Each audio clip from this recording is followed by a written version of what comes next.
Esu Irma Kuliavienė, esu gydytoja ir mokslų daktarė. Dirbu Lietuvos sveikatos mokslų universitete docentė ir taip pat ligoninėje prie universiteto Kauno klinikose bei Kildos klinikoje.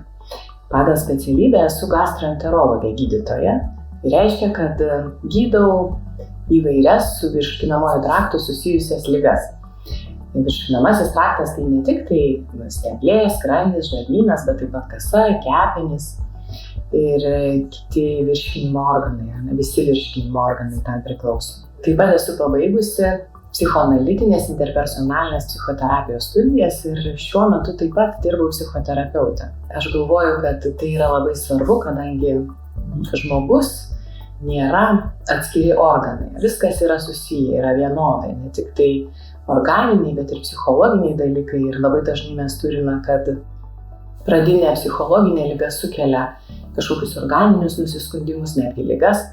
Bet taip pat yra atvirkščiai. Tam tikros lėtinės ligos gali tikrai paveikti žmogaus sveikatą, sukelti nerimą, depresiją, liūdesį, kažkokį tai stresą ir tuo pačiu pabloginti ne tik tai psichologinę, bet taip organinės ligos būklę.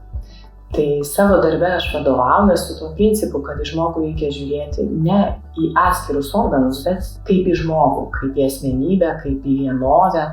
Liga yra ne tik tai vienos dalies žmogaus liga, jinai paveikia visą žmogų ir todėl visų žmogų reikia rūpintis. Šis darbas yra įdomus, jisai yra su žmonėm. Tai yra susitikimas, santykis su kiekvienu žmogum. Kiekvienas žmogus yra unikalus.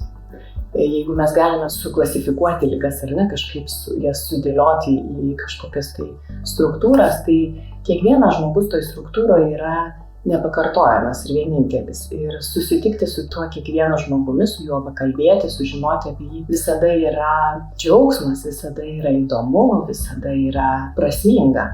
Kaip prasminga yra ir jeigu gali tam žmogui padėti, kažką patarti, pagydyti, paskirti vaistus, kartais užtenka tik pasikalbėti, išklausyti, pastebėti kažką, ką matai kitaip iš šono, jo gyvenime ir jo kažkokiam ritme, pasiūlyti, ką jisai galėtų pakeisti arba tiesiog pabūti su juo toj situacijai, kurioje jis yra, padėti tam žmogui taip, kaip mes galime.